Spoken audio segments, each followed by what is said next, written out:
Hey guys, thanks for coming back. This weekend I saw Kingsman, The Secret Service, starring Colin Firth, Michael Caine, Taron Egerton, and of course, the main man, Sam Jackson. And guys, this is with the K review. I'm Victor, and it's time, finally time, for us to have an action movie and a spot of tea. With a K review!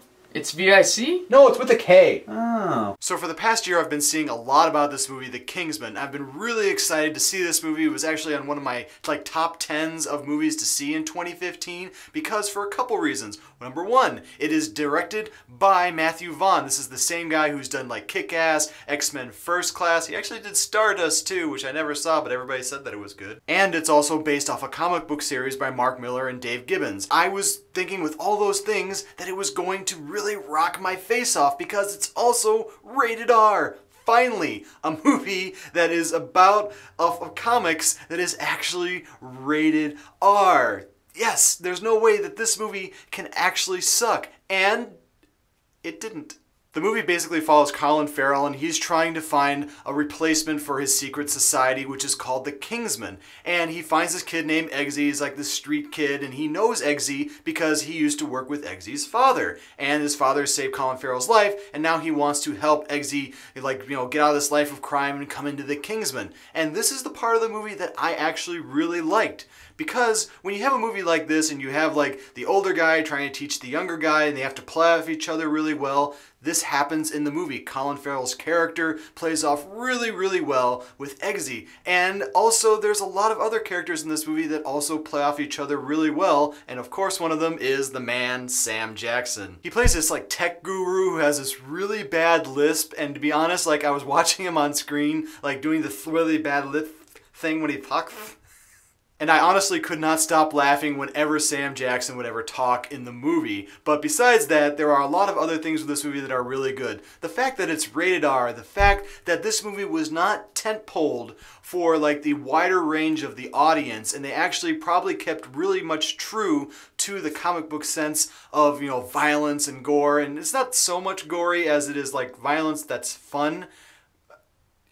It's a thing. But this movie does a really good job of balancing all of that. And there's one point in the movie that I actually was really, really surprised. There are a couple of times on the show that I have said, there's that movie ticket price moment where you see something in the movie and you're like, thank God I was sitting here in this theater. I paid my $13 of my firstborn child to come see this movie, and that scene that I just saw was awesome. And the scene in this movie that you will see if you decide to go see it will be the church scene. I have never, ever in my life seen something that is so ungodly amazing action-wise and was filmed so perfectly. And you might have seen it in the trailer, but trust me, if you think the rest of this movie is crap, that one scene in this movie is what made this movie for me. But unfortunately, that's where things started to get a little weird. Everything just kind of started really to get strange in this movie. It really had that comic book feel in the beginning, but at the end, it was just solely comic book only feel. Like there's a scene at the end of the movie where I can tell you guys that imagine Michael Bay explosions and combine that with the most hilarious thing that you could possibly think of to happen during an explosion, and that's what happened at the end of this movie. And that's what honestly, and I really hate to say this, brought me down a little bit in the movie, was that there was so much more character building in the beginning of the movie, and then after the church scene, they just kind of shot it away because Colin Farrell's character Colin Firth, his character starts to become less important. Michael Caine in the movie just kind of does this weird about face, like you really don't understand why it happened that way. And there's just a lot of things, even with the main character of Eggsy, where I really stopped seeing him as an evolving person, and he almost kind of felt like Superman. And there is a Superman thing that does happen at the end of this movie. You'll understand when you see it. But honestly, I really did have a really good time seeing The Kingsman. There were just a lot of great action scenes. There's the one woman in the movie who I actually thought that she was that woman from Glee. Like every time I saw her on screen, I was like, oh, that's that one woman from Glee that obviously I can't remember right now. But actually it's not. It's this first time actress, and she plays this woman who is like, she has like cybernetic legs, and she can literally, she's like a Ginsu ninja. It's amazing. Like, there are some things, I really want to see how they filmed her with those like cutting legs. That was just some of the best action that I've ever seen in a movie.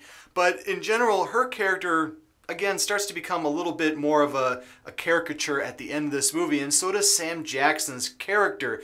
But that's what this movie kind of is. It is kind of an exaggeration on all the little different spy things that you've seen over the years. You know, James Bond, Bourne Identity, and all those other things. And they make references to that in the movie, and it was fun to see. It was fun to see a movie that was having fun with itself, and that it was just, you were just having fun watching it. So I'm really going to give this movie a 3.5K review, and it's going to be a really extremely strong 3.5K review, and I would say that you guys need to go see this movie in theaters, any price, and when it comes out on video, make sure you rent it for $1. Buy this one on Blu-ray because it's that good. And when it comes up on streaming, make this one a #1 to see with your friends, because finally Hollywood has decided to make a rated R movie that is good and doesn't pander to the tent-poling of society.